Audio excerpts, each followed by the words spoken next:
বাংলাদেশে এনজিও নিয়ে আমি একটু কথা বলতে চাই। সকলে ভিডিওটা শেয়ার করে দিবেন। দেখেন, বাংলাদেশে আমি সরকারকে বলবো, কারণ এখন বর্তমানে ইনুচ্চারেরও কিন্তু একটা এনজিও আছে, গ্রামীণ ব্যাংক।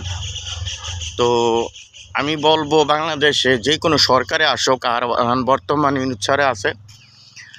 আমি চাই বাংলাদেশের এনজিও এইগুলা বন্ধ করে দেওয়া হোক, কারণ এটা মুসলিম দেশ, মুসলমানের দেশ।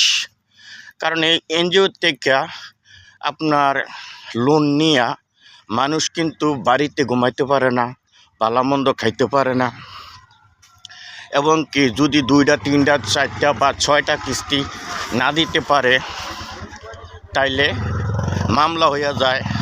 অনেক আমাদের গ্রামের দেখছি, বিভিন্ন ব্রাহ্মণপাড়ায় দেখছি মহিলারা নিয়ে গেছে অনেক। হ্যাঁ, ভালো আছেন না ভাই? তো অনেক মহিলারা কিন্তু জেলখানায় নিয়ে গেছে, পরে ছড়াই আনতে গেলে প্রায় 30,000 35,000 টাকা লাগে। এটাও তো আরেকজনের থেকে ধার করে আন না, কিন্তু আনতে হয়। তা আমি বাংলাদেশের যত 18 কোটি মানুষ আছে সকলের পক্ষ থেকে আমি এই জিনিসটা বলতে চাই এবং কি নিউজ দিতে চাই। বাংলাদেশে এনজিও এগুলা যাতে বন্ধ করে দেয়। আপনাদের কাছে আমি সারা বাংলাদেশে সকল ভাইয়েতে সকলে এই ভিডিওটা শেয়ার করে দিবেন।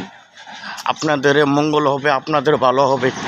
আবার কেউ এনজিও থেকে নিয়ে টাকা উঠাইয়া কিন্তু সুদে টাকা লাগায়, তো এটাও তো বাংলাদেশে ক্ষতি করে। ঠিক আছে, তো ভালো থাকবেন সকলে, সকলের জায়গা থেকে আমার জন্য দোয়া করবেন। ওকে, আল্লাহ হাফেজ।